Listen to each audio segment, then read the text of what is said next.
Hey there, friends and foes. Good morning, multiverse. Saturday. Do what you want on Saturday. Watch cartoons, ride your bike, eat whatever the heck you like. Oh, yeah, we live for Saturday.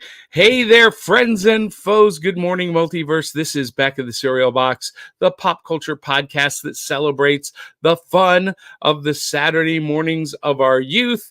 And we are called Back of the Cereal Box because when I was a kid, we didn't have iPhones or tablets at the breakfast table on Saturday mornings.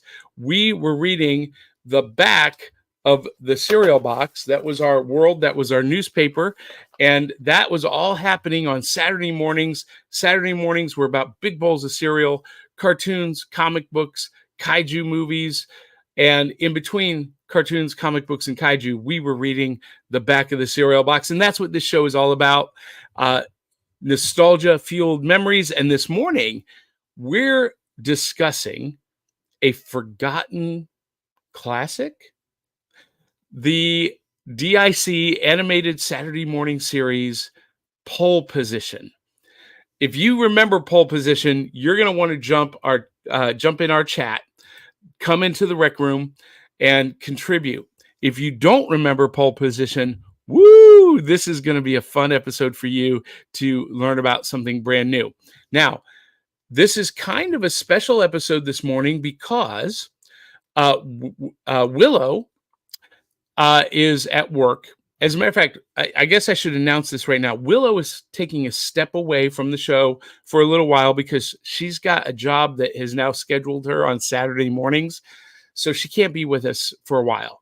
And Aubrey this morning is at MTAC, Middle Tennessee Anime Convention. So filling in for both of them, there's only one person that could fill two spots adequately. And that is, well, I guess it's actually two people, because joining us from Cartoon Commotion is the amazing Cade Hawkins and Jiggy. Good morning, Cade. Hiya, homies. How you doing? I'm doing great. And Cade, the first question I have to ask every guest, every co-host is, what's in the bowl? And I am enjoying the Captain Crunch Cinnamon Captain Crunch. And this is a big old... I love the smell of cinnamon in the morning. Breathe it in. Yeah, this is a big old box, and I love cinnamon cereals to begin with, but I love that Quaker Oats, the maker of Captain Crunch, has maintained these fantastic backs with games and puzzles and stories, and every box is a new adventure, and I love that. So that's what's in my bowl this morning. You're animated this morning, so we can't actually see what's in your bowl, but do you have something special with you this morning? I had a burnt Pop-Tart. Speaking of burnt Pop-Tarts, have you seen the trailer for Unfrosted? I am very curious now. No, I have not. Oh my gosh. I sent it to you on Instagram. Oh, you did? So, yeah. So, I just yesterday, Jerry Seinfeld is doing a movie about the race to Kellogg's race to beat Post cereals to the store shelves with Pop-Tarts. Wow. Okay. And Jerry Seinfeld's in it, Melissa McCarthy, Hugh Grant, everybody you could imagine. It's a huge cast, and it looks hysterical. I never thought that would be a movie or a comedy. That is very interesting. It's very obviously a parody. Okay. All right. Because at one point, JFK is involved in the conspiracy. Okay. Siding with Kellogg's, apparently. Okay, then. All right. Well, yeah, my burnt Pop-Tart was like the corners tasted kind of like a burnt marshmallow, but our toaster is on the fritz, and every stinking time I go and put a Pop-Tart in there, it burns. So, but that was the quickest meal I could grab before we started the show. So that's what I did. Well, for those of you who want to have a unique and new experience with Pop-Tarts, that sounds ominous, try them in the air fryer. That, you know what? I think you said something about that once before, and that does sound good. Listen, air fryer plus anything just sounds good. I know. I'm like obsessed with my air fryer. I cook everything in it now. It's phenomenal. Phenomenal. So I like that. Phenomenal. Phenomenal. Yes. Woo! We just coined a new phrase.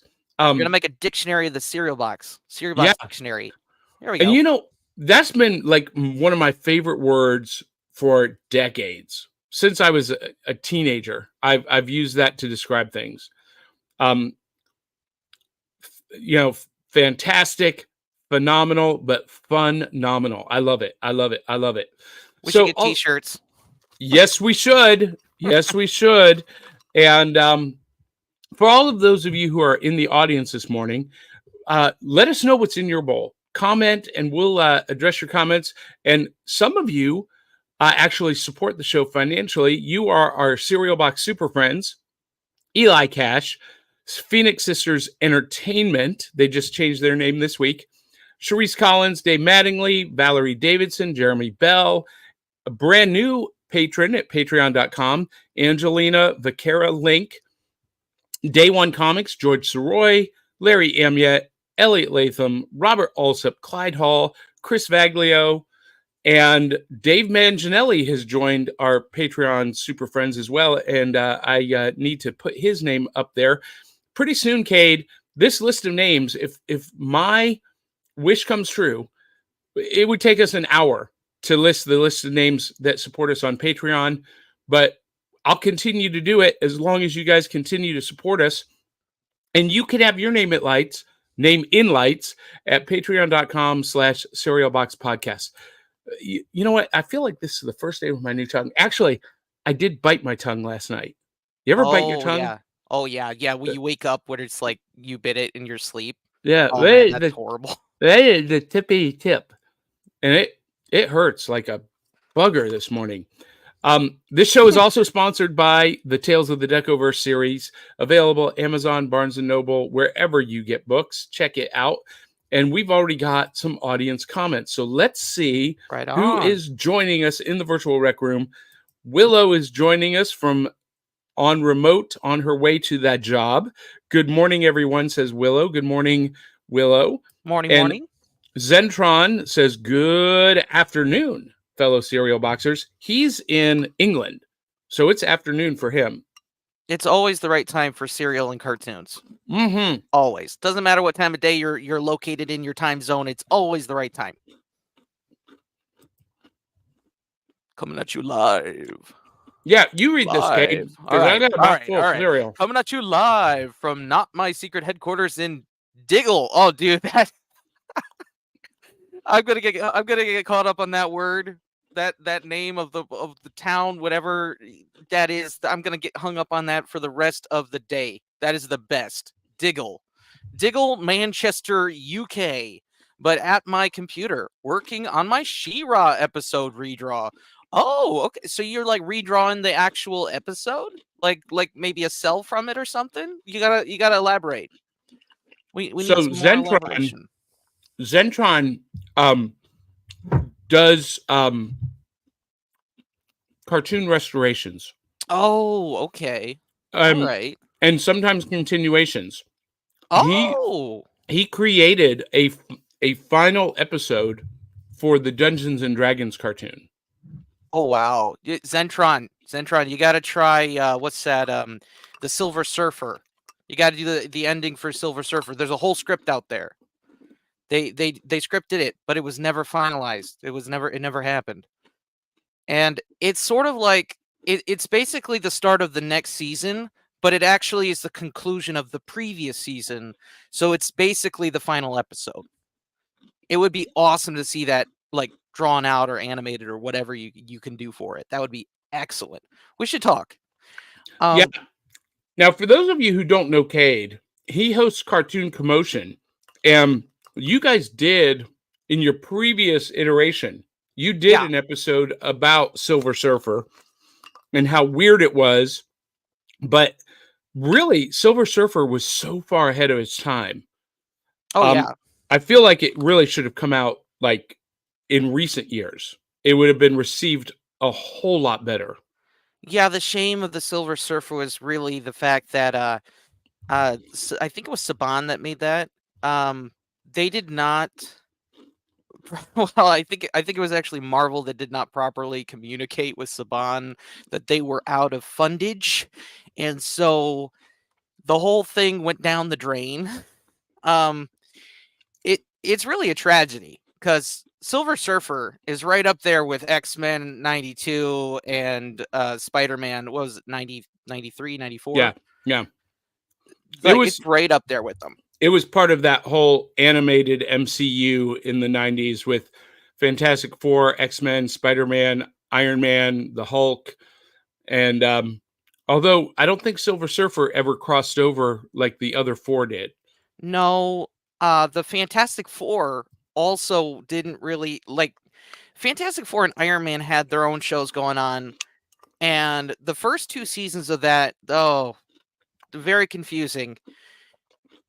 It's like they got a soft reboot in season 2, and I think all of that was done by Tom T. Tom T with Biker Mice from Mars. Mm. I think because they were huge Marvel fans, and that was all Marvel.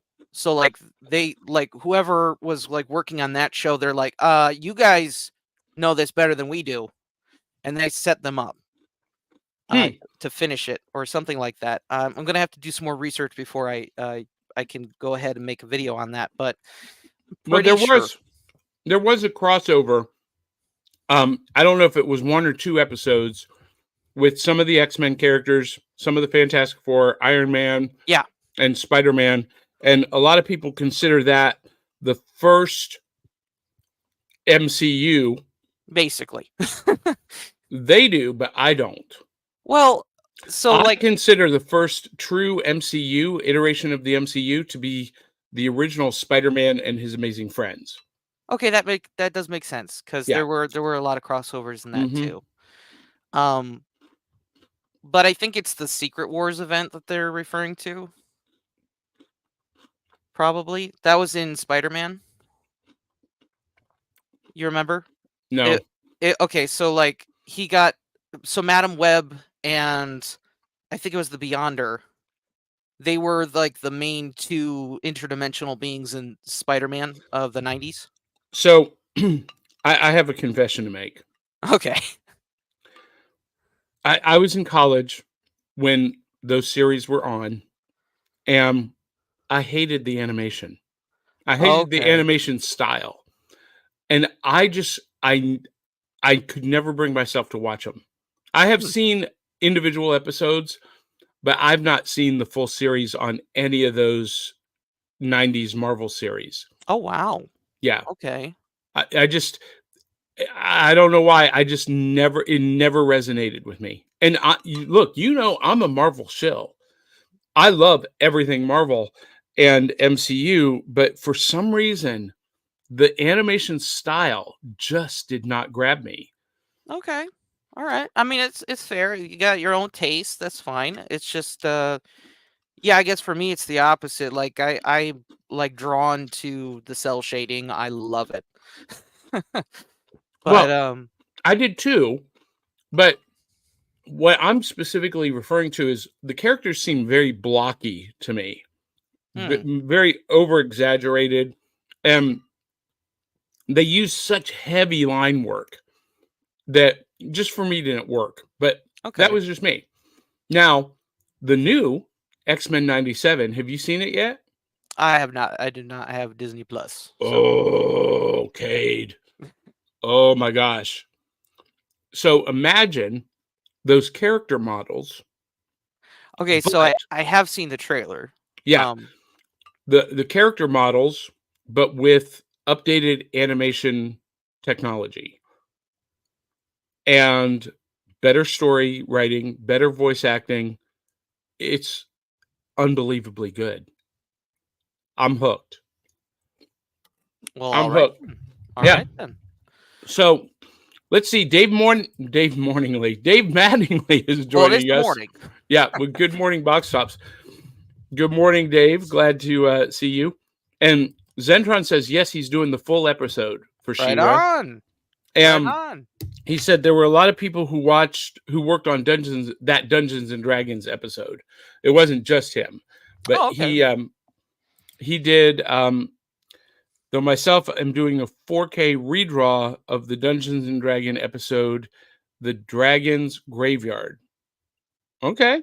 So, like, first you said I didn't do nothing special, and now you're saying I'm a 4K redraw super artist. What? He's a humble guy. Though myself.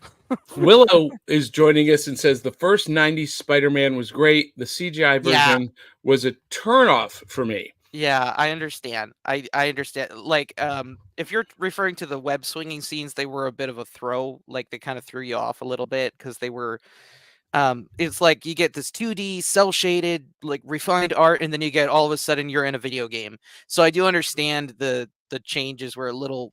They kind of threw you a little bit, but I think the writing wasn't that though when it became Spider-Man Unlimited? No, Isn't that where that CGI came in? No, there was CGI work in the '90s show, and then there's also like a CGI Spider-Man that was based on MTV. Okay, the MTV series. Yeah. I've actually got 4 episodes of that on DVD. Wow. I picked it up for $1 at the flea market and haven't watched it yet. Because I got to tell you, Cade, my sentimental favorite is Spider-Man and His Amazing Friends for obvious reasons. I completely understand. Back when we did the Amazing Friends episode, I binged the entire series. I have notes on every episode. I know. You go above and beyond the Call of Duty. But for me, I think the superior Spider-Man animated series is Spectacular Spider-Man. Oh, by far. Unbelievable. Oh, goodness. Like, if you want a great starter series, it's the 90s. But if you want the best Spider-Man, it's always Spectacular. Yeah. It's always Spectacular. Unbelievable. Hey, look at this. Tony Mangino is joining us. And he says Pole Position was the very first video game I owned. Wow. My console gaming journey started with an Atari. Put a pin in that, Tony, because we're going to talk about that in just a minute. Golly. See, Mr. B-Man says something that resonates with me. I couldn't fully invest in a cartoon if I didn't like the style of drawing. And that's what it was for me with those 90s Marvel shows. I just didn't like the art style. Okay. Yeah. I mean, I completely understand. There's some cartoons that I don't watch today because the art is just it's sort of repelling to me. And so I can relate with that. Yeah. Totally. And Dave Mattingly says, I love the 90s Spider-Man multiverse arc. Yeah, he is referring to, I think it's the last 2 episodes where that's basically the very first Spider-Verse, Johnny. Okay. It is the very first version. Okay. So if you want at least an origin for that, it's probably worth returning to at this point. All right. Zentron says, after the 90s X-Men, Incredible Hulk, and Spider-Man shows, I didn't really watch any of the other Marvel shows. So you never watched Biker Mice from Mars? Because that is awesome. But that wasn't a Marvel show. It was. Yeah. Well, no, Marvel produced the comic series. No, it was a Marvel cartoon. It was. Marvel Studios did it? Yeah, with Spawn. Okay. As far as I know. Well, it's on the list for this season. So when we do that, you'll come back and awesome. Biker Mice from Mars. I love Biker Mice. It's so fun. So that this week at comic book shops, the Nacelle, I think I'm pronouncing that right, Nacelle-verse comic released, issue number 0. And it is a new comic universe that Ryan Reynolds is funding. Oni Press is publishing it, and it puts those Nacelle characters in the same universe. Biker Mice from Mars, Power Lords, Sectar, RoboForce. RoboForce. Yeah. Now, I don't remember Power Lords or RoboForce having a cartoon series. Did they? I don't know Do you about know? Power Lords, but RoboForce had a pilot. Okay. It had a pilot, and I think that was released with GoBots. Okay. It's like in the bonus features, and to be honest, it's not a really big win at all. I mean, you could tell that they were destined to not really get too far, but it was a gimmick. They had suction cups where they could stick on walls and stuff, and I actually have one. I have Do you? yeah, I have let's see, I have two, I have three, but one of them broke. Well, it had a very popular comic book series. Oh wow. Yeah, RoboForce in comics was pretty popular. So that's kind of what supported any toy line release. Same thing with Power Lords. Anyway, we'll talk more about that as that series progresses. But we're gonna have a RoboForce episode now. yeah. So it is now time, Cade, for us to talk about my favorite personal part of Saturday morning. Yes, I love the cartoons. I love the comic books. I love Godzilla kaiju movies. By the way, Godzilla X Kong, I'm seeing it tonight. No spoilers. But my favorite part was reaching into the box and pulling out the prize. And this is our segment called Prizes from the Cereal Box, aka New Loot. And it's brought to you by our affiliate sponsor, Entertainment Earth. You can click the link in our bio and get all of your action figure and collectible needs. Everything your little pea-picking heart desires is right there at Entertainment Earth. And Cade, yeah, I'm super excited about this because Hasbro took me up on my offer. Oh, you know, I've been posting on Instagram and Facebook, hey, if you got a product to pitch, if you got something you want our audience to see, send it to me and we'll show it off. Oh boy. Hasbro came through. Now, this is not going to be a big deal to a lot of people, but this week in my cereal box is the new Star Wars Epic Heroes collection. And basically what this figure line is, it's a combination. It's hard to describe. They're 3 3/4 inch. So the original scale, they're kind of a cross between the original Kenner Star Wars figures but with updated molds and, contemporary molds and styling and sculpts. So limited articulation, just the shoulders, the head, and the hips, which I prefer, by the way. But gorgeous Darth Vader. And they also apparently they watched the show because they knew that Darth Vader and Ahsoka are my two favorite characters from the Star Wars universe. And this Ahsoka is fantastic. It's actually got Rosario Dawson's face sculpt, but it's, you know what? Here. Oh no. He's opening it. Let's just take it out of the package. No, it's touching oxygen. I don't know how they vacuum pack these forms, but I mean, this is bizarre how they do this with the bubble wrap. I'm not going to take the lightsabers out, but look at just how great this is. I love these, and I am a fan of the limited articulation, and I'll tell you why. The more joints you have on an action figure, the more likely it is to break.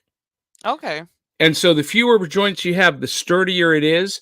And to me, this encourages imaginative play. Now, here's the best thing. These are available at retail at Walmart and Target. The price point is $9.97. Wow, that's pretty which is the right price point. As opposed to like the Black Series, which I love, but the Black Series now is 30 to 34 bucks. good. Oh wow. Yeah. So $9.97. After they sent these to me, I went out to Walmart and I bought the whole line. Oh wow. Yeah. So I fell in love with them, and I went and I got Mandalorian, I got Luke Skywalker, I got Sabine Wren. Yeah. So Star Wars Epic Heroes, I love them. And they're doing an Epic Heroes line with the Marvel characters as well. I'm not so in love with those, but I'm definitely collecting the Star Wars Epic Heroes line. I'm really excited for it. Ta-da! That's awesome. Do you have any prizes from the cereal box this morning, Cade? Okay, so I don't have anything new. I could show you what one of those RoboForce figures looks like. If you let me Yeah, grab if you can do that real quick, yeah. just 1 second. While Cade is doing that, I also want to remind everyone that we are partially sponsored by Nightly Spirits. This is my ghost tour company. We lead haunted tours in 18 cities across the country. And if you use my promo code, JohnP667, you get 10% off your booking at nightlyspirits.com. And there's the real Cade with the RoboForce. Oh, wow. This is actually not the original. This is a remake. Is this a Super 7? You know, the thing is, this is not. This is like, so I got in touch with the guy who owns the rights to RoboForce. He must have sold them to Nacelle shortly after. This is what he was making, and they are like 3D printed toys. You could like, they're really tough stuff. I don't know where he was going with them, but he had like, they interchange. Yeah, he had a whole bunch of them that they could combine and interchange, and he was trying to update it, kind of like Nacelle did with their big tanker style. And I appreciate that they incorporated the suction cups, because he did not. The guy who did these, he was like, I don't know if he was like a doctor or what, but he had, this was sort of like a side gig, and so I guess he couldn't do it, and he he just kind of gave it over to Nacelle, which is fine. I think Nacelle's doing a really cool thing with them, bringing them back. And this guy's a little dusty, but this is an original soda. Oh, really? Yeah. SOTA, state of the art. That's what it stands for. We got a little sticker on there. And then I love that. These are the arms that they're made of, like PVC tubing or something, and then you could just you would push the button in the back, and it's got super hugging action. I love that. So like, I mean, they're very much like Care Bears, because their weapon is caring. It's hugs. Their weapon is hugs, and then you got suction, so you could stick them on to just about everything. Wow. Didn't want to stay, but it does stick on there. See, I don't remember the toys coming out at all. I remember the comic series, because I was really into comics then, and always have been. But I was going to my weekly comic book shop every week in college. But animated Cade is back. Yep. Hey, folks, we need to vote in the comments. Do you prefer animated Cade or real life Cade? Because I'm always me, but I'm at my best when I'm most animated. I guess I love your studio though. I love that you're where you're broadcasting besides, from. If you didn't have this version of me, you wouldn't really have the input of my best buddy. I know, I can't leave you out, Jiggy. That just won't fly. Won't fly. He is a cartoon analyst himself, and he gives me a lot of good feedback. Yes. He helped me with a lot of the notes we took on pole position. So, well, that's fantastic. And you guys who have not watched Cartoon Commotion or listened to Cartoon Commotion, you guys are in for a treat because one of the differences between our show and Cartoon Commotion is that Cade really takes a detailed look at the hidden meanings and the life lessons of these cartoons. We just like to remember them for their fun and for the simplicity and celebrate the fun of our youth. But Cade really takes a deep dive into the meaning, and I love that. And I'm sure we're going to get some of that here in just a moment. Thank you very much. Mr. B-Man says a hugging robot, hugging. All of a sudden, I became Mr. Goldberg. Robot. It's the tongue thing again. Yeah, the hugging robot might hurt. And Mr. B-Man votes real Cade, but with Jiggy. Well, compromises could happen. And the thing is, it's not that you're never going to see IRL Cade. It's just that IRL Cade is going to be a more special occasion sort of thing. I love it. I love it. And is it Kaylin Hawkins? Says, how do you remember all of this and you don't know your social security number? I don't know what you're talking about, but I do kind of I write down a lot. I write down a lot because my brain is rapid fire. So I gotta keep notes of things. It's not that I don't remember them at all. It's just that it's a lot easier for me to reflect on if I keep log. Well, and here's the thing. People need to understand this about creatives. Our brain, this is how you can picture our brains and how it works. Imagine your computer screen with 1024 browser tabs open all at once. Yeah. That's how our brains work. Yeah. And you're like constantly hitting refresh because things won't load. Yep. Well, it is time for the main event. Let's get ready to rumble. Saturday morning 102. And the purpose of this series, the reason it's 102, we did 101 last summer about the essentials, the Saturday morning essentials to understand the Gen X, specifically Gen X Saturday morning experience. 102 is the obscure but still essential action adventure series that informed our youth.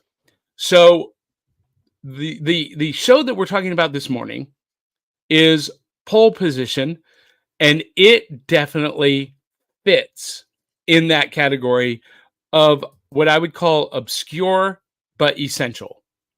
Right on. Here's the tale of the tape. Pole Position is an animated series produced by DIC Enterprises, an MK company. The series is loosely based on the video game racing series Pole Position, the name of which was licensed from Namco to capitalize on its popularity. The game and the show have very little in common other than wheels being red in Pole Position and Rhodey being blue like in Pole Position 2. This is Wheels and Rhodey. And this was produced by, created by Gene Chalopin and developed by Michael Reeves and Gene Chalopin, directed by Bernard, I'm going to butcher this name, Durace, featuring the voices of David Coburn, Lisa Lindgren, Melvin Franklin, Daryl Hickman. Music composed by Shuki Levy and Haim Saban. And it ran for 13 episodes. September 15th through December 8th, 1984. That's it. The show was produced by DIC Audio Visuals American Branch, DIC Enterprises, in association with Japanese studio MK Company. The animation services provided by Art Mike, Mushi Production, and KKDIC Asia. The character designs were provided by Filipino artist, cartoonist Jesse Santos, and the mechanical designs were provided by Art Mike's co-founder Shinji Aramaki. And the show features the Darretts, a family of stunt driving crime fighters who investigated and thwarted wrongdoing while operating under the front of a traveling show known as the Pole Position Stunt Show, which was sponsored by the United States government in order to give cover for their investigative activity and provide maintenance for the high-demand vehicles. The Darretts had 2 adult children and a third child who was much younger in age. A road accident ended the life of the parents, dun dun dun, and the father's younger brother, known as Uncle Zach, took charge of the stunt show. He said now that the patriarch and his wife were dead, it was incumbent upon the 2 children, Tess and Dan, to continue their parents' work. And the vehicles feature numerous hidden gadgets like water skis, hover jets. The vehicle's computers themselves were portable and can be removed from the dashboards and carried around using handles. Thus, they are often referred to as the modules. The modules are characters appearing as talking computer-drawn faces and displayed on video screens.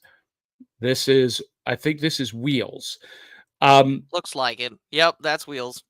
So, Cade, this series really combined, for me, the best elements of Knight Rider and a little bit of the Transformers, because the cars had transforming features, but heavily influenced by Knight Rider and heavily influenced by Speed Racer. Definitely. And I would actually go as far as to add a little bit of Scooby-Doo in there. A little bit. Okay, yeah, I can see that. If you remember from the first episode, a lot of the details were literally obscured from the Darretts. They didn't actually always know what was going on. A lot of that was brought like completely to clarity at the very end of the episode. They would like gather together in their big what is it called, like a semi hauler thing, and they'd get in there and they get in with the computer, and their Uncle Zach would explain to them what they were doing the whole time. Like they had no idea, and then Zach's like, "Oh, this is what it was all about, guys." Like it's funny, but it's also very I see it as kind of like an interesting way of presenting the plot, because most cartoons were a little bit obvious. Like they would just kind of give it to you. But this did leave things out, so you didn't really understand it entirely until you got to the end. And I don't know, I liked it. I thought sometimes, like, there's an episode where Dan got super ticked at his Uncle Zach. He's like, "Could you stop being cryptic for like 5 minutes?" I mean, I felt that for Dan, because I'm like, yeah, I understand why this would upset you over time, because that's how Zach was. Every single time he presented information, he would always leave things out. Well, and in that first episode, there was a double agent who, we knew that he had a previous relationship with Tess. They were old friends, and he seemingly double-crossed them, but didn't really. He was actually working for the organization as an undercover agent, but Dan and Tess were left out of that loop completely. 100%. Until the end. And, there's this scene where they're racing down the Pacific Coast Highway. and that double agent has stolen wheels, and Rhodey and Dan come up beside him, and Dan's going to jump into the car. And he steals wheels. I don't even know why he steals wheels. Okay, so there's I don't remember the guy's name, but the main bad guy of this story, he takes he gets I can't even remember what the double agent's name was. I don't either. I don't even think it really matters, but because He's not in there again. This is yeah, it. This is the only yeah. time we see him. Um, okay, criminal mastermind Alex Vance Okay, Alex. wants to steal the control codes of Rhodian wheels in an attempt to get his hand on the high-tech cars and use the AIs to destroy pole position. But why? Okay. What was his motivation for wanting to destroy them? Okay, so as far as I can gather, because they are like they have all these connections and they go from town to town helping people and fighting crime. Basically, this Alex guy just wanted to get rid of him entirely so that way his operation could flourish. Were they always spoiling my Probably plans? he's the generic 80s villain, but the Yeah. twist is the double agent. Yeah. And I appreciate that. I appreciate that they weren't obvious. But like let's bring it back real quick to the whole plot itself, like where it all gets started, because in order for them to follow, like they didn't just have the modules being stolen. You had accidentally the kidnapping of Yeah. Daisy. Yeah, the younger sister Daisy, who is, she was obviously the character that was created to connect to us when we were kids. When I was a kid, Mm-hmm. I'm older than you, Cade. Cade didn't actually live this in real time like I did. I can understand the use of her characters. Yeah, It's what we would call a surrogate audience member. yeah, She fills the role of us in the story. and she was very perceptive. She Yes, understood everything that was going on for the most part, and she really, in a lot of ways, filled the role of the audience, not just the audience member, but the audience, like a narrator for the audience in a lot of ways. yeah, I could see that. That's exactly what I wanted to point out about Daisy, is that she's very perceptive. It actually caught me by surprise, because I expected this sort of character to be more of a nuisance than like a benefit, or like a part of the plot itself. But she is not an uninvolved character. She's actually very much involved in most of the plots that happen in the series. And in Kuma as well, the hybrid raccoon monkey. Yeah. Well, and Daisy was the template for another DIC character that would come a little bit later. Do you know who? I don't want to guess and be wrong. Tell me. When I say this, it's going to be obvious. I feel like it. I feel like it. Penny from Yes. Inspector Gadget. That was my guess. Yeah. Hairstyle, clothing style, everything. And the way that Penny was the intuitive one, she was the kind of the brains of the operation. Daisy wasn't the brains, but she was very intuitive. And they embraced Daisy's child nature as well.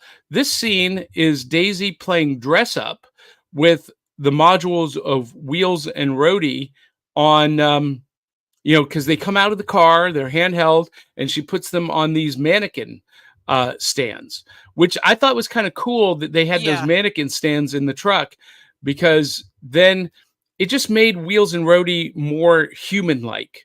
Yeah, they definitely had a dynamic going on between them. Like it never felt like they were just talking to computers. Right.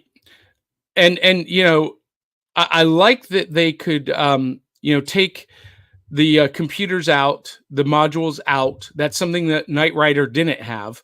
So the characters of Wheels and Rhodey went with them everywhere they went. They weren't confined to the car, which was kind of cool. And if you think about it, a little bit scary. But Daisy had a very deep connection with Wheels, and just about every episode saw her either playing in or around Wheels. In the first episode, she slept in the back seat of the car because she loved him so much and wanted to be near him. Yeah, they were family. They weren't just playing family like in that scene. They really were family. And I noticed that Tess had a deeper connection with Wheels also, and I think the reason is that, and this is obvious after watching the series. Like after you go through each episode, you pick up on the fact that Wheels is like the family car that's been with them the whole time. And this is the red car in the background of Yep. this image for those of you watching. Yep, Rhodey is the blue car. I think Rhodey was like a newer model that's like Yes. younger on the scene, and he's like coming on, and Wheels is sort of like a mentor type character because he's been there, he's done it. Yeah, Wheels is modeled after classic like 1950s, 1960s muscle car, and Wheels and Rhodey is modeled almost after the DeLorean. Yeah, I can see that. He's got a little bit of a racing car vibe going on. Well, and his doors even lifted Yeah. up like a DeLorean, and yeah, so yeah. Anyway, continue with the relationship with Wheels. The old, he's been with the family for a while. There was an episode, I think it was. I gotta reflect on my notes here because it was later on in the series. But what happens is Wheels breaks down, and they take him to an auto shop, and it's just Tess and him. And Wheels is like kind of he's upset that he broke down because he's an older car. He does, and that's the thing that I found very interesting is that there's this like symbiotic relationship between the modules and the cars. Like they relate. They say, "Don't mess up my paint job." They say this like I am the car. Yeah, but they can be completely removed from the car and operate outside of it.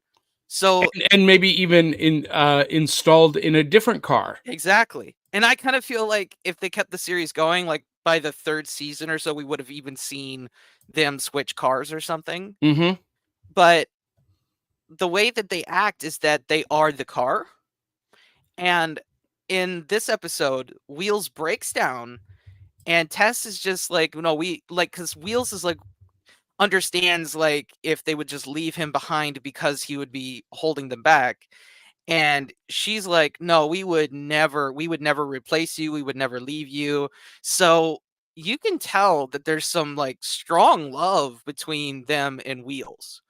And Rhodey is a part of the team and the family too. He's not outside of this loop. It's just that they have more of a strong history with Wheels. Well, and Wheels, like Tess, is kind of the lead between the two cars. Tess is I found this very interesting because I didn't remember this from when I was a kid watching it for the first time. But Tess was the de facto leader of this pole position team. She was really the one in charge calling the shots. And Dan, her brother, was kind of impulsive, hot-headed. He did some questionable things. Yeah, I wanted to talk about Dan a little. He sort of had a main character syndrome going on.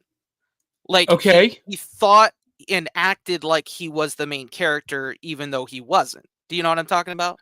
yeah, that's an interesting observation. I don't think I've ever heard that phrase before, but I like that idea, main character syndrome. Yeah, it's sort of like, you know how like when you're living your life, you don't necessarily see yourself as the side character. Right. Or the background character or the support character. You see yourself as the main character because that's your point of view. And for Dan, he definitely felt like you could see that he was acting impulsively. He was jumping to conclusions. He would do whatever it takes to be the hero, not really thinking before he acts. And you could see, like in that first episode, he would try to jump on the car, he'd miss. He tries to get up to the helicopter, and he hangs by the helicopter. He jumps on he gets hooked on a tree. It's like even though he was doing all the right stuff for the right reasons, he was kind of just he didn't think it through. He was just acting. He was just doing because he thought that it was his time to be that hero. He wasn't thinking before doing. And so I see that very much as he saw himself as the main character. And there's episodes where there's an episode at the tracks. I think it's episode 9 where Tess is over by the trailer, and he thinks that he's getting some groupies, like girls coming up to get autographs, and they're going to Tess. But he's thinking that they're going to him because he thinks that he's the star of the show. Like they're like every aspect of the show. The stunt show, the heroes work, every aspect. If they were to make this a movie today, there's only one person that could play Dan. Why my brain just it was there for a minute. Ryan Gosling. I was thinking that too, actually. Dan is Ryan Gosling. Now, if they had made a movie of this back in the 80s when this came out, Dan would have been played by Owen Wilson, right, and Tess would have been played by Sherilyn Fenn. Okay, yeah. Who would play Daisy, though? That's a good one. That's a good one to figure out. That'd be difficult. Daisy in the 80s would be, it would either be Soleil Moon Frye, because she was kind of Punky Brewster. Okay. Or Alyssa Milano. Okay. Yeah. Definitely.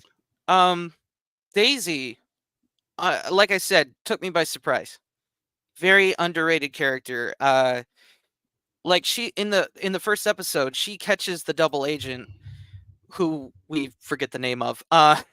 She's like, "You're a bad guy, aren't you?" And they have this whole banter, which is like literally just her calling him out for being the bad guy, and the car Wheels agrees with her.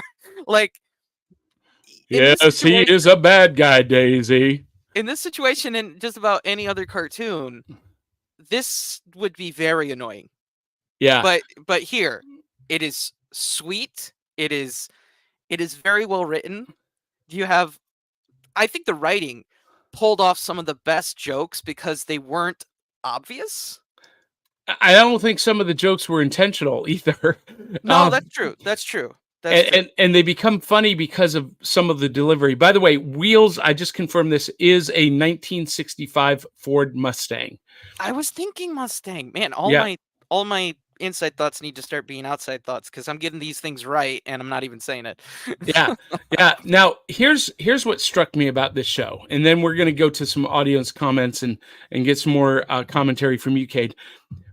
It was very obvious to me, and we talked about this before we went on air. As an actor and musician myself, I can always tell when a performer doesn't really understand the material that they're doing. Right. This is actually a critique that I had about Dune Part 2.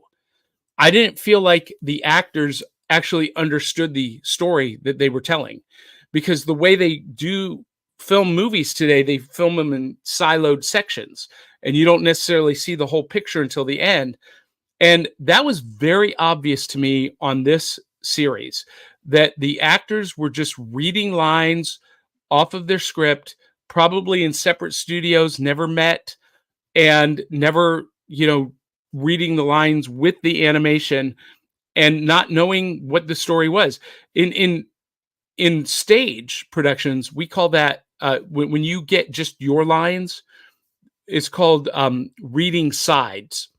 So you don't get a whole script; you just get your lines, and that was obvious to me that was what was happening here, because I just felt no real true dynamic in the vocal acting performances. Yeah, I could pick up on that myself. I think there were moments where the audio was like overlapping, and you could tell that they weren't genuinely responding to the other person. Like it would play, and then you'd have someone that's supposed to interrupt someone else, but that interruption feels like a static reading of the line and not actually interrupting the other person. Yeah. You pick up on that a lot when you pay attention to, like, just listening and intently watching. You can see where there's some like you said, like they're just not authentically connecting in that room, in that space together. So it very well could have been that they all recorded separately and just came together later. Now, the one aspect of this, and the animation was a little bit uneven for me. Sometimes it was like tack perfect, and sometimes it was a little bit rushed. But the opening sequence was fantastic. The animation, and can we talk about the theme song? Oh, They're yes, moving we real can. fast. They're the only ones who can get there on time. They're never too far behind. They're always fighting crime. What an amazing theme song. I like, and the thing is, if you look at the dates, I'm pretty sure they're the first song to use in the danger zone. I'm pretty sure they are. Yeah. The lyric on the curve or facing adventure in the danger zone. Well, let's look that up. So this came out in what year? I said it in the tail of the tape. 84. Yeah, when did Top Gun come out? I think it was like either 85 or 86. So Kenny Loggins may have been inspired by Pole Position. Might have been. No reason it couldn't been. Yeah. Yeah. Yeah. And, this show is maybe the most, I say this a lot, but this is really one of the most 80s animated series that was made. The music, the score, the themes, because Knight Rider was one of the biggest shows on TV at the time. And here we have 2 Knight Rider cars, and the modules come out of the cars. You had transforming cars. They would become hovercrafts with wings, and Wheels really had the most dramatic transformation with the engine block coming up and the foils on the back of the car coming up and the wings coming out. And they could be water vehicles with hydrofoils. And then there were all other kinds of whatever the situation required. There was a gadget built in. I always love that 80s trope. Oh, we need a big rescue raft to rescue the people who are about to drown in the coal mine, in the gold mine. Here you go. Here's a raft coming out of Wheels' trunk. Yeah, there's an episode. I'm trying to find the number. It was called The Bear Affair. Yeah, Okay. episode 9. They need to get into a secret facility, and then, like, I guess to get over the gate, they use ejector seats, which that's the only episode they appear in. That's the only time they're ever mentioned. And I, throughout the series, I was like, they should have ejector seats. There should be a point here where they could use those, right? Like they have to get up somewhere really high, but the only thing they have is a grappling hook. And I'm just like, you got to have ejector seats, right? But then you get into episode 9, and they're just like, oh, we're going to use the ejector seats, get over this gate here. I'm like, hang on a minute. Well, I've got to talk about episode 8. Okay. What was it? Magic? Dial M for magic. Dial M for magic. This episode ticked me off, Cade. Because they use the trope of the evil stage magician, and he's a fat old guy, actually the stereotypical magician from the 80s. If you were going to magic clubs in the 80s, you saw this guy at every meeting, and not just one, like 10 of them. Oh boy. He's out of shape, he's past his prime, but he's using illusions to fool this town and to convince them that it's cursed. And the only way to break the curse is to work in the mine for him to mine gold, to get rid of all of the gold. The gold is cursed. Yeah. And I was like, come on, people are not that stupid. But what irritated me about this was Hollywood has this fascination that stage magic can just, they don't understand it. And so there's this one scene where they're driving through the canyon and this big, like, demon appears. Well, it was a projection from a film reel You remember the old double reels that you had Yep. in, and and it was this big projector hidden in the rocks that he would have had to hide there days before. Like, he would have had to see the future, that they were going to be driving through this canyon and he would need to project this image to scare off Dan. And this is in the 80s. We didn't have Bluetooth or remote controls for him to just start the film playing randomly. It just irritated the fire out of me, Cade. Well, say what you will about him, but at least he's prepared. I guess. But here's what really irritated me. He's trying to get away from the town. He's driving his truck. He runs it into a ditch at the train tracks. So he hops out of his truck, this old fat magician, and he runs and jumps on a moving train and climbs up the ladder. Yep. No way in reality would that ever have happened. Ever in a million years. Never. Never. And he just runs, grabs hold of the ladder, jumps up, no problem. Dan, with wheels in hover mode, or roadie in hover mode, comes up beside him. He gets up on the roof and he jumps out of roadie onto trying to grab hold of the ladder, and he misses and he struggles. He almost falls off. But here, out of shape, out of prime magician can just run and jump up there with no problem. And then, oh my God, Cade, they're on the roof of the train. Yeah. And Dan couldn't catch the guy. He kept running circles around. I'm just like, come on. Yeah. No, I understand. So like, for me, I think I saw past the magician because I was more caught up in the stuff that they didn't explore enough of. Okay. Like, the fact that the whole town was superstitious and very easily fooled, that was very interesting to me. Because, like, you could do a lot with that plot. You could take it a lot of different ways. You didn't need to just keep it at gold. But I think, with the time frame they had, they just didn't want to take it any further. See, a better plot device would be that he didn't convince them through superstition. Yeah. But he used hypnotic powers to mesmerize the town. Yeah, that's true. That would be a better plot device. I think, though, that the moral doesn't apply as easily because with them being very easily misled, it's like a strong reminder to not allow yourself to so easily be fooled or caught up in plots like that, Okay. And then the whole like underground town thing, like that is awesome. Yeah. like you got basically a whole town that has been buried. Yeah. And it was a mining town with its own gold mine, and it just somehow still had gold in it. Like, this is fascinating.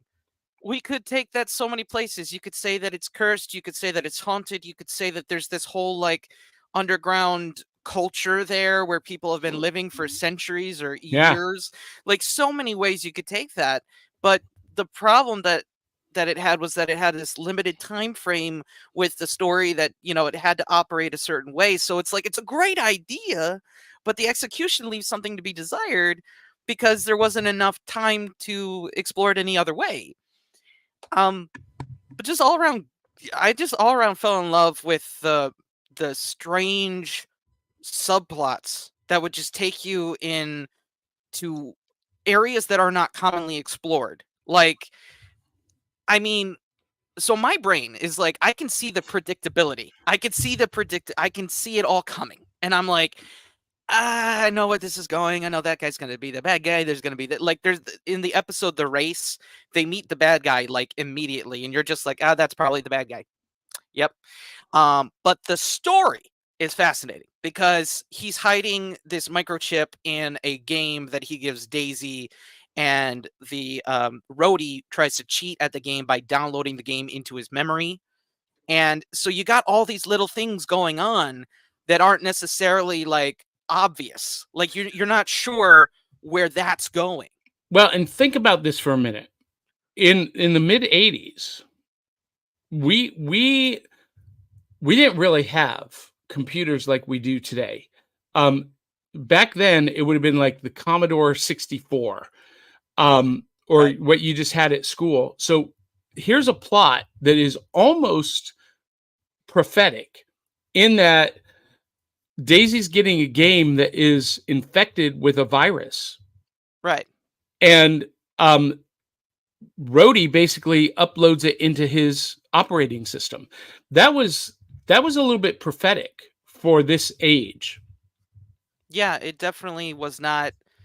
I think they were very aware of like how you could take technology, where you could take it, and and they used it to the full advantage of the creative limits, because they had to do some things that, I mean, we're talking Speed Racer, Knight Rider mashup stuff. Like, there's an episode, the 39-cent mystery, I think, or 31-cent mystery. Let me see. 31. Yeah. 39. No, I'm mixing up titles here because there's one that's called The 39 39 Stripes. stripes and then the 31-cent mystery. Yes. 31-cent mystery. So that one has them going, like, they have to follow crooks that stole a portion of an eyebrow of the, the Mount The Rushmore. yeah, so Mount Rushmore. the Because Jefferson's eyebrow. the episode description says Kuma, Yep. the raccoon monkey hybrid. Kuma uncovers a plot to steal an Indian totem hidden somewhere at Mount Rushmore. Right. He tries to warn the others with a quarter, nickel, and a penny, 31 cents, all of which have the same presidents as the monument, Washington, Jefferson, and Lincoln. And you know what's funny about that, Cade, is later on, like, I don't think this was public knowledge in 84, 85. Mount Rushmore has a secret vault behind it. Wow.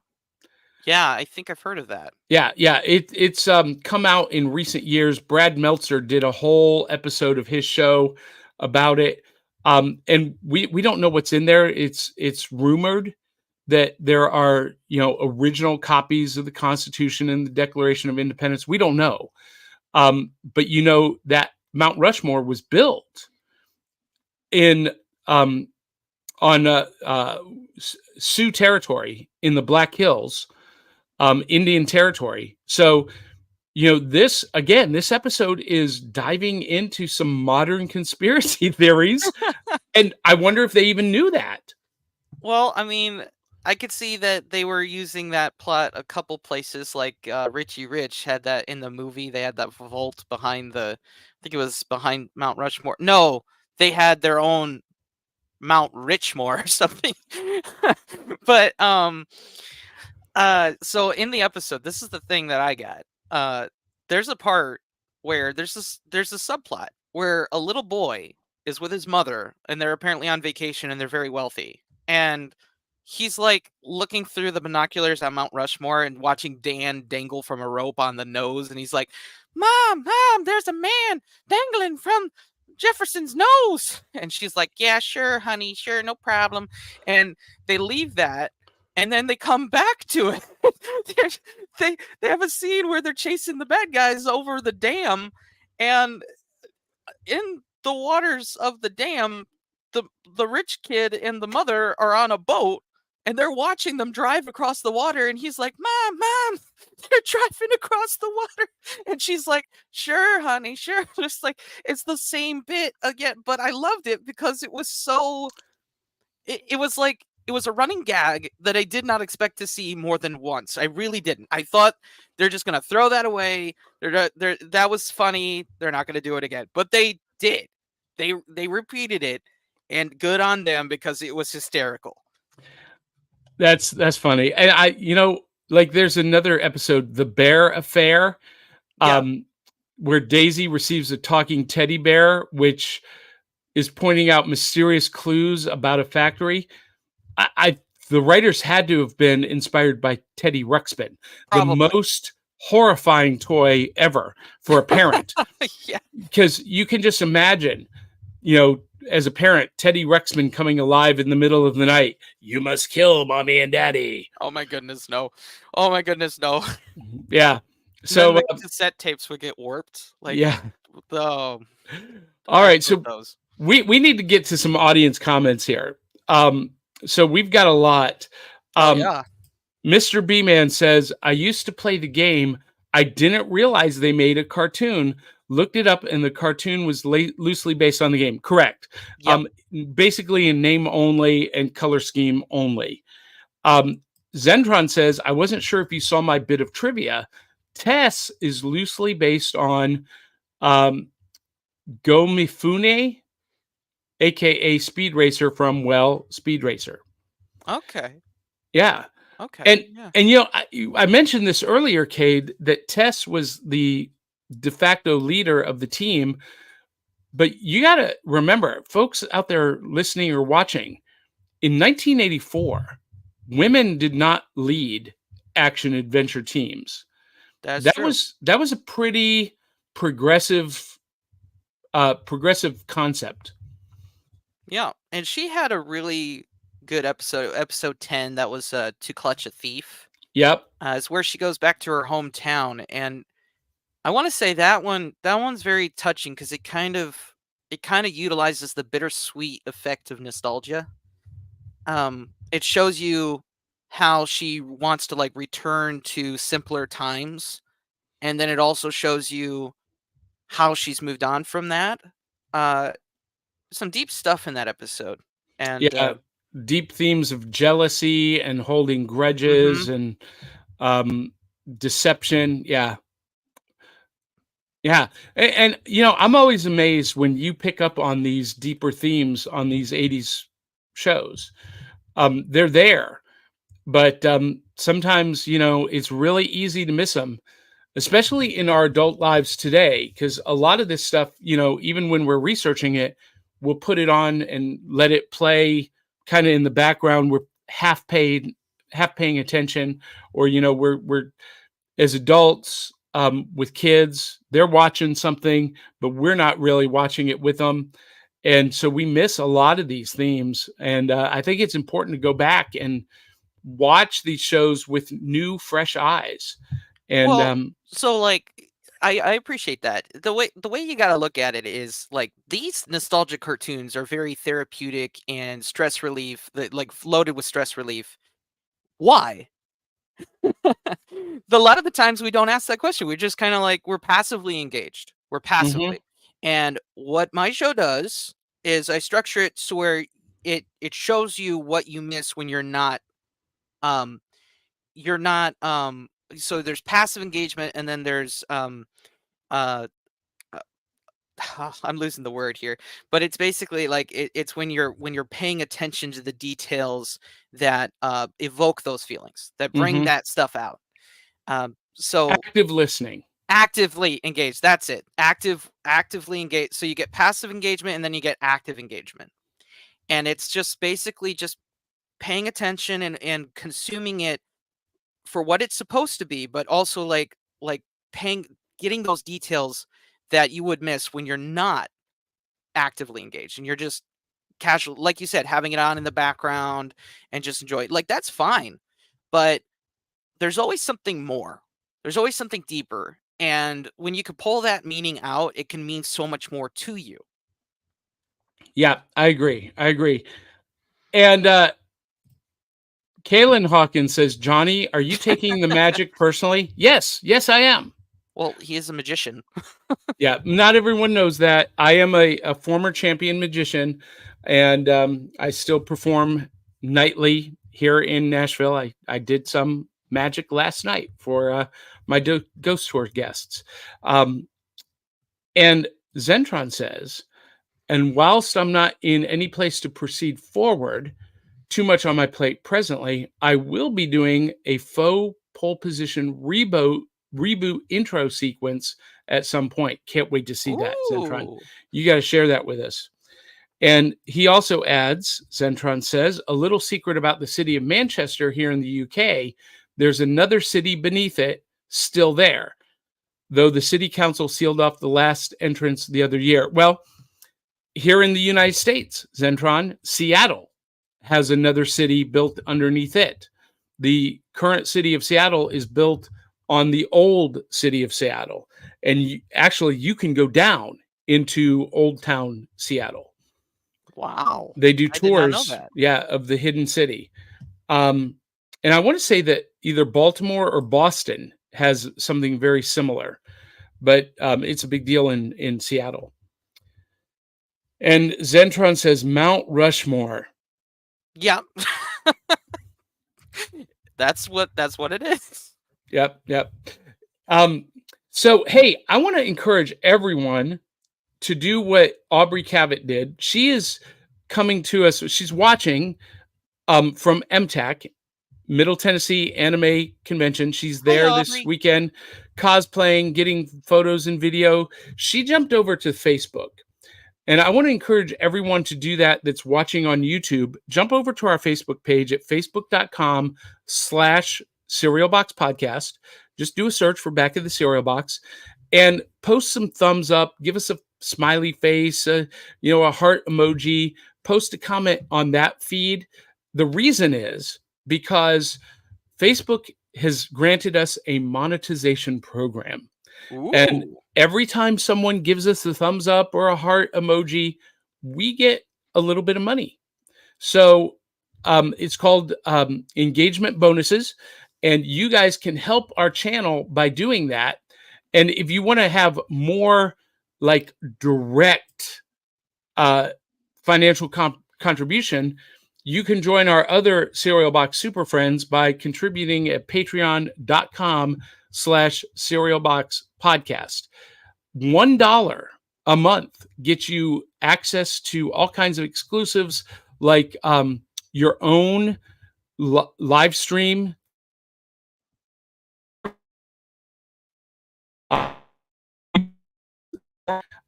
You get early access to Back Issue Breakfast Club, early access to product reviews. You get exclusive artwork from Johnny, yours truly, and exclusive video performances of my magic from Saturday Magic Matinee, the show that we sponsor, and all other kinds of cool stuff. And for people who are at the VIP level or higher, you get to host your own show on the Cereal Box Network with either me or Willow co-hosting with you. So all kinds of cool swag, and you get access starting at just $1 a month. So go check that out at patreon.com. That's it for the pitches. But go over to Facebook and give us a heart emoji, a like, a thumbs up. That would help us a lot. Cade, final thoughts about pole position. Well, there were a couple episodes that. Oh yes, yeah. There episode 4, Strangers on the Ice. Jiggy just reminded me. Yes, that had a lot to do with, I guess you could call it PTSD. And I thought that was kind of deep for an episode of this. Like, it was just sort of out of nowhere. You're dealing with a very traumatic condition. So Dan, acting impulsively, as usual. Surprise! Surprise, surprise. Dan, like, spins his car out, like, on the ice, like a total lunatic, like, on the side of a cliff. It's like, obviously, it's no surprise that he would do such a thing, but the fact that he did this, and then he gets, like, PTSD. He is, like, incapable of driving. For the majority of the episode, he completely stops driving. It's not until the very end, when Tessa's in danger, that he actually brings himself to the motivation to actually turn the key and drive again. So it's definitely one that I would say connected with me more because, I'm not much of a driver. When I am driving, I'm driving like a go-kart if I want to. But just the fear of getting behind the wheel after a traumatic accident is, I think, very relatable to a lot of people. And it's like, to think that they kind of worked that in as a B plot to this ongoing storyline, like where they had to get a satellite up and running, and there was these 2 thieves that were trying to steal the satellite. They just worked this in where he's like, on second thought, and he did this like throughout the episode. He's like, on second thought, you drive. On second thought, you drive. Actually, I think you should drive. I'm going to sit over here. And it was weird to see Dan in a position where he was not willing to take risk, because up until this moment, he had been a total lunatic. So definitely one to remember. But I think out of all of them, that's my first favorite. Episode 4, Strangers on the Ice. 5, The Race, which felt like secret spy espionage. Like, that was really good. There were some elements of this show that were very similar to the A-Team. Yes. They would go from town to town, helping people. But the trope of them, posing as stunt drivers doing a stunt show, that was actually inspired by a classic King Features comic strip. Really? Do you know what I'm talking about? I really don't. I don't think I've ever heard of it. Mandrake the Magician. Okay. Mandrake the Magician was a crime-solving hero who masqueraded just as a stage magician, doing his show town to town, city to city, and everywhere he went, there was a crime to be solved, a mystery to be unraveled, and a villain to be defeated. And so this show borrowed so much from so many other sources, but created at the same time something wholly unique in and of itself. Yeah, I completely agree. Another thing I got to mention is that I think that out of a lot of different Deke properties, this actually did do really well with its animation. Mm-hmm. It's weird to say that because there's a lot of animation errors, but there are moments where the cinematography is it's like all of a sudden they're like, nah, we want to be brilliant. Well, and what's really interesting is Deke is really so heavily influenced by the Marvel Sunbow collaborations, because Deke took over some of those series. Like they took over G.I. Joe when Marvel stopped producing it. And so you see a lot of that stylistically in the character models and the color shadings and whatnot. But you see a step up in animation production value. And definitely, I think the peak animation for Deke Studios is the Mighty Orbots.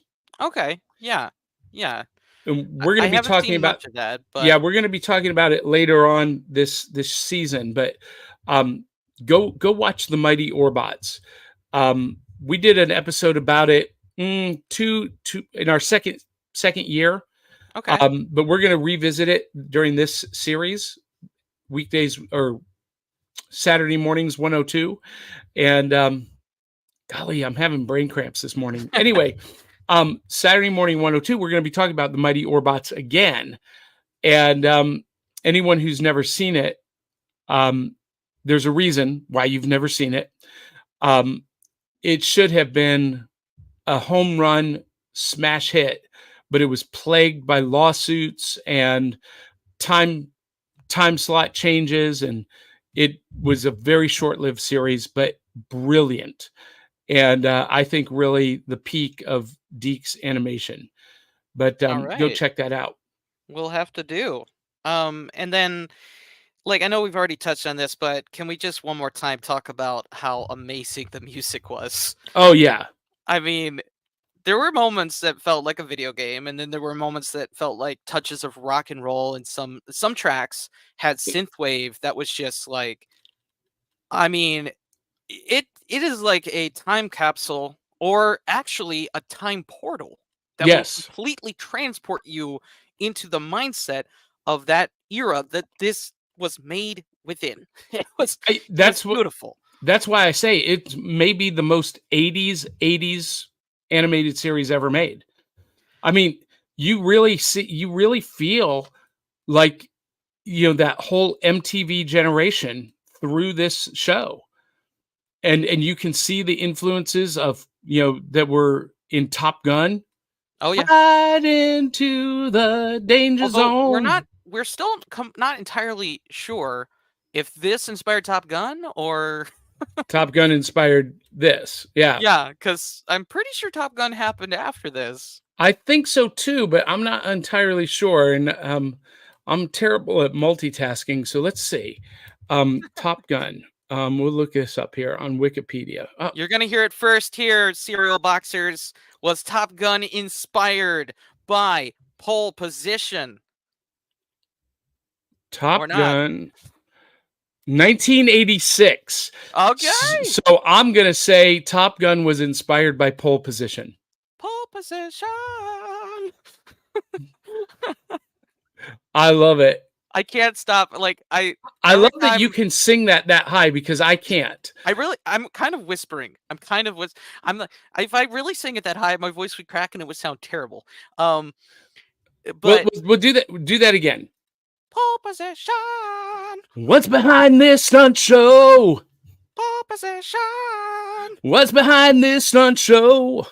Ayo, ayo, ayo, ayo. Yeah.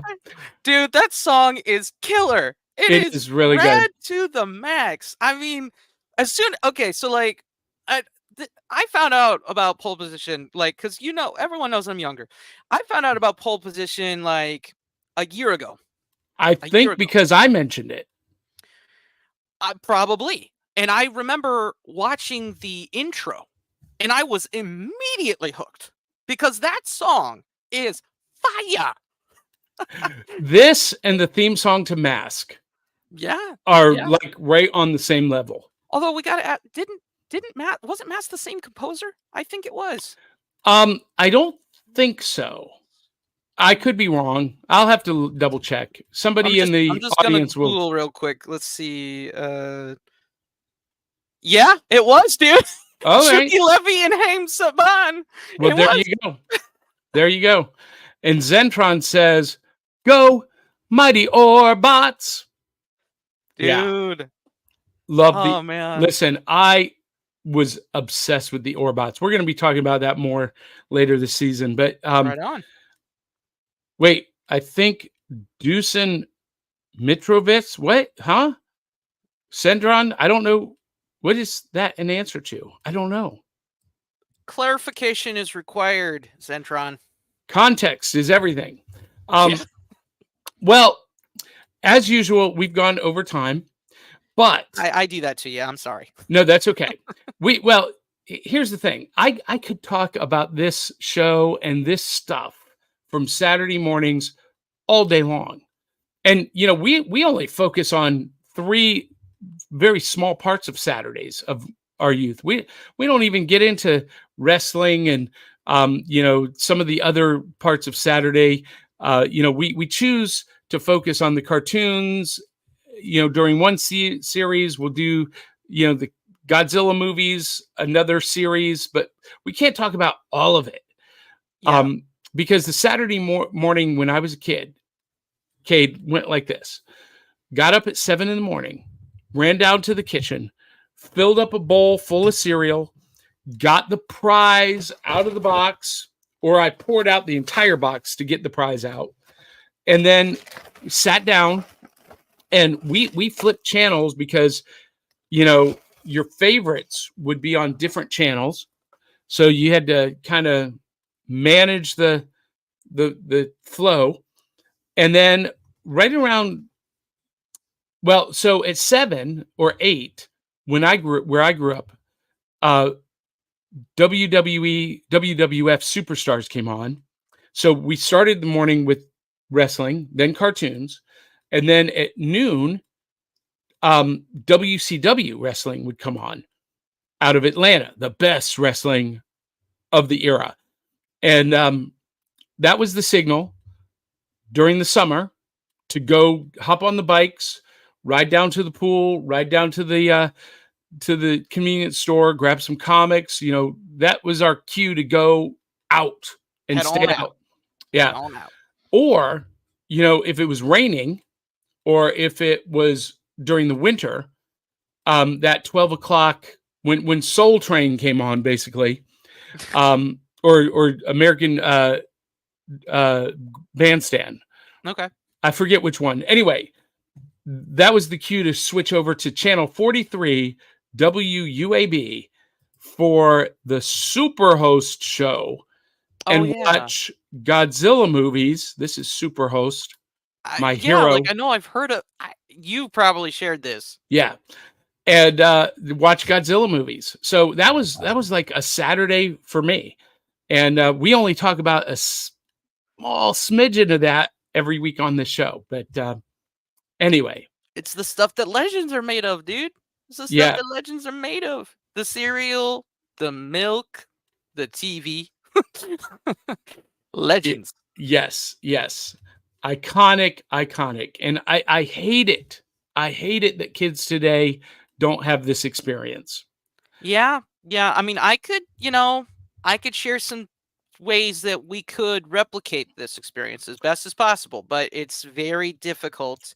And the thing is like on-demand services have made it even harder to expect children to adapt to things that are like, oh, you get this once a week Yeah, and you get this only at this time.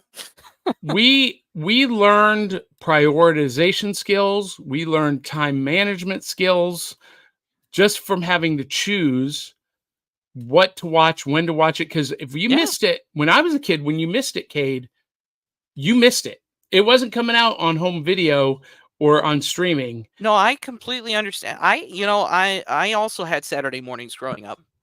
Yeah, I did. in I the 90s, Saturday right? um early 2000s, they didn't end until 2017. Yeah. But I got it on Kids WB Mm-hmm. and I was like discovering them for the first time. So it was a very interesting experience for me because I got in as they were going out. And I still remember those. They had Spectacular Spider-Man in that window. Mm-hmm. And but the thing is, I'll be totally transparent here. I grew up on the reruns too. Like I grew up on Spider-Man and His Boomerang. Amazing Friends, Spider-Man and His Amazing Friends, the '90s Spider-Man, '90s X-Men, Batman the Animated Series. I got a lot of the genuine article best of TV animation, and I still return to it today. I got it on DVD and Blu-ray. I got complete series sets. And Johnny, I sent you a video. I still watch stuff on a CRT. That's fantastic. I love it. I love it. Well, hey guys, we're gonna sign off here, but we're gonna leave it with an audience comment, and then we're gonna acknowledge our sponsor, Comic Books for Kids. But Zentron says, just like um, Jace and the Wheeled Warriors theme Yes. tune, Yes, I know Haim that. and Saban did pretty much all of the theme songs for 80s cartoons. They did do a good majority of them. I'm pretty positive on that note. Yeah. That's fantastic. All right, so we need to acknowledge one of our partners, Comic Books for Kids. We love these guys. Check this out. Comic Books for Kids provides comic books to kids in hospitals and cancer centers across the U.S. It's a place where we can all work together to make sure every child has a comic book. 100% of all proceeds go towards the kids. It's about making a difference, and while they're in the hospital, allowing them to fly like a superhero, battle dragons, or rescue teddy bears. We are in every state in the country and now support over 160 hospitals. Every month, we add more. Visit cb4k.org. Love those guys. Check them out. And while you're checking out cool stuff, make sure you check out Cartoon Commotion. Cade, what would Jiggy have to say about watching Cartoon Commotion? Well, he says that it's very informative and it's just a lot of fun to rewind, relive, and reflect on the cartoons that you grew up with because there's always something deeper to explore. In one of my episodes, I said to all of my fellow cartoon archaeologists that dare to dig deeper, I say keep it unreal.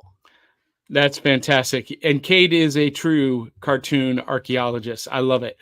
Thanks, man. So with that, find Cartoon Commotion, follow him on all of the socials.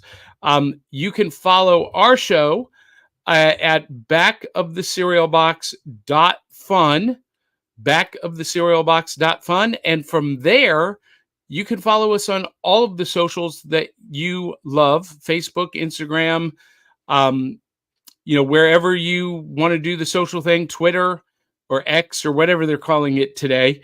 And if you like this show, please continue to comment, give us thumbs up, heart emoji, share it, subscribe wherever you're watching. If you're watching on YouTube or Facebook, like the page, subscribe to the channel, click the notification bell so you never miss an episode. If you're listening on Apple or Spotify or iHeart or wherever it is, go ahead and subscribe to the show and post a review.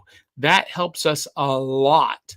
Lot. It takes an average person to hit like, but a truly extraordinary person, a cool kid, they subscribe. Yes.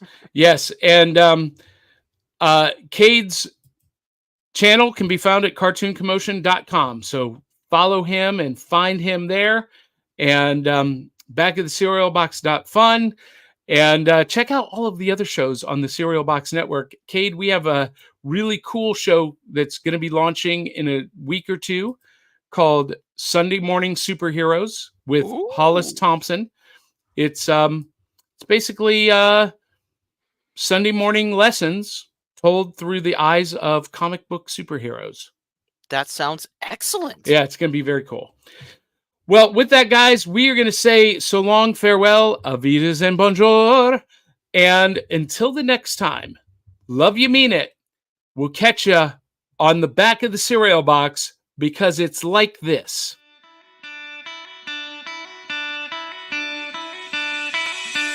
It's like Coca-Cola, Levi's.